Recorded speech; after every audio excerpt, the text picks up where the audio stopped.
Hello friends, welcome to kitchen tips இன் தமிழ். இன்னைக்கு வீடியோவில் ரொம்பவே யூஸ்ஃபுல்லான டிப்ஸ் அண்ட் ட்ரிக்ஸ் தாங்க பார்க்க போகிறோம்.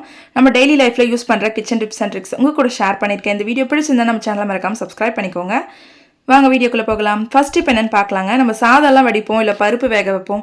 இந்த மாதிரி பாத்திரத்தில் ஏதாச்சும் வேக வைக்கிறப்போ நம்ம புளி ஊற வைப்போம் இல்லைங்களா? புளி வந்து நைட்டில் ஊற வைக்க மறந்துட்டோம் அப்படின்னா இந்த மாதிரி சாதம் வடிக்கிற அந்த பாத்திரத்தில் அந்த புளியை நீங்கள் எவ்வளோ எடுத்துக்கிறீங்களோ எடுத்துக்கோங்க. அதை வந்து இந்த மாதிரி பாத்திரத்தில் வச்சு நல்லா ஒட்டி விட்டுருங்க. பாத்திரம் சூடாக இருக்கிறதுனால நல்லா ஒட்டிக்கும்.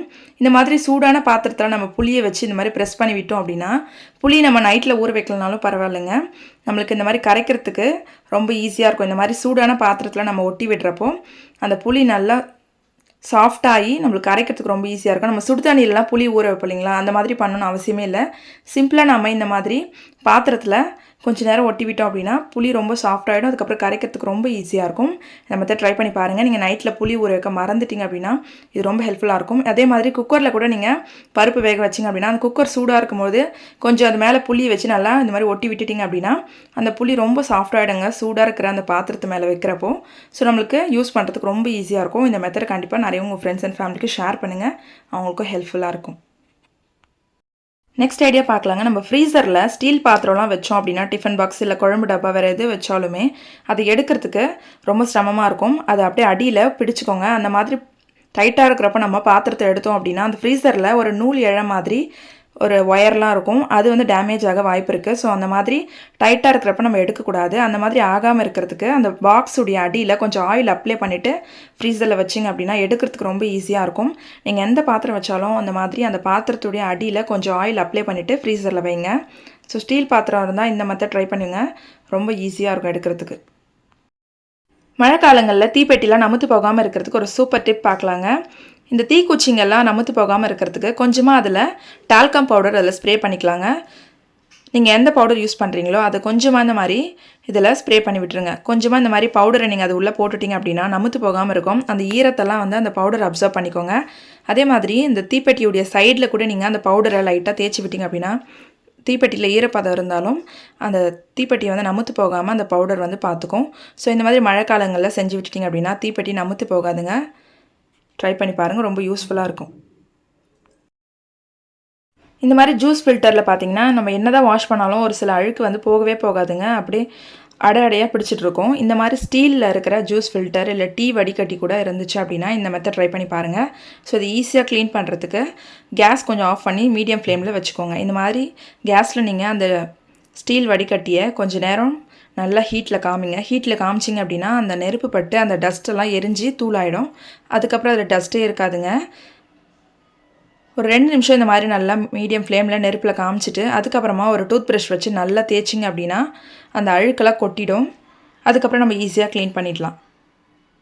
ஒரு 2 நிமிஷம் இந்த மாதிரி நல்லா நெருப்பில் காமிச்சிட்டு ஆற விட்டுருங்க. அதுக்கப்புறம் ஒரு பழைய டூத் ப்ரஷ் எடுத்து நல்லா தேய்ச்சி விட்டுக்கோங்க. இப்போ தேய்ச்சதுக்கப்புறம் பார்க்கலாம் எவ்வளோ டஸ்ட்டெல்லாம் ரிமூவ் ஆகிட்டுருக்கு. இதே மாதிரி டீ வடிகட்டியும் நீங்கள் இந்த மெத்தடில் க்ளீன் பண்ணிக்கலாம். அடுத்துட்டு இப்போ என்னென்னு பார்க்கலாங்க. ஃப்ளாஸ்கில் ரொம்ப நாளாக பிடிச்சிருக்க அந்த கரையை ஈஸியாக ரிமூவ் பண்ணுறதுக்கு ஒரு சூப்பர் டிப் பார்க்கலாங்க. அது என்னென்னு பார்த்தீங்கன்னா நம்மக்கிட்ட ஈனோ இருக்கும் இல்லைங்களா? ஸோ அதை ஒரு பேக்கெட் எடுத்துக்கலாம். இப்போ இந்த ஈனோ போட்டு நம்ம எப்படி இந்த கரையெல்லாம் ரிமூவ் பண்ணுறதுன்னு பார்க்கலாம். ஒரு பேக்கெட் ஈனோவை நான் அதில் பிரித்து கொட்டிக்கிறேன். இப்போ இதில் ஈனோ ஒரு பேக்கெட் கொட்டிட்டதுக்கப்புறமா கொஞ்சமாக அதில் லெமனை பிழிஞ்சு விட்டுக்கலாங்க. ஒரு அரை எலுமிச்சை பழத்தை நல்லா பிழிஞ்சு அந்த லெமன் சாரை விட்டுக்கோங்க. அதுக்கப்புறம் கொஞ்சம் கல்லுப்பு ஆட் பண்ணிக்கோங்க. இப்போ இது எல்லாத்தையும் சேர்த்து நல்லா மிக்ஸ் பண்ணிவிட்டு ஓவர் நைட்டு இதை நல்லா ஊற விட்டுருங்க. கொஞ்சம் தண்ணி ஆட் பண்ணிக்கோங்க. இது எல்லாத்தையும் நல்லா குலுக்கிட்டு நைட் ஃபுல்லாக ஊறினதுக்கப்புறமா எடுத்து நம்ம வாஷ் பண்ணோம் அப்படின்னா அந்த கரையெல்லாம் ஈஸியாக ரிமூவ் ஆகிடுங்க. ஏன்னா அந்த ஈனோவில் இருக்கிற அந்த புளிப்பு தன்மை, லெமன், உப்பு இதெல்லாம் சேர்ந்து அந்த கரையை ஈஸியாக ரிமூவ் பண்ணிவிடும். ஃப்ளாஸ்க்கும் நல்ல வாசனையாக இருக்கும். இந்த லெமன் வாசனை நல்லா இருக்குங்க ஃப்ளாஸ்கில். பேட் ஸ்மெல்லாம் வராமல் நல்ல வாசனையாக இருக்கும். ட்ரை பண்ணி பாருங்கள். நெக்ஸ்ட் ஐடியா பார்க்கலாங்க.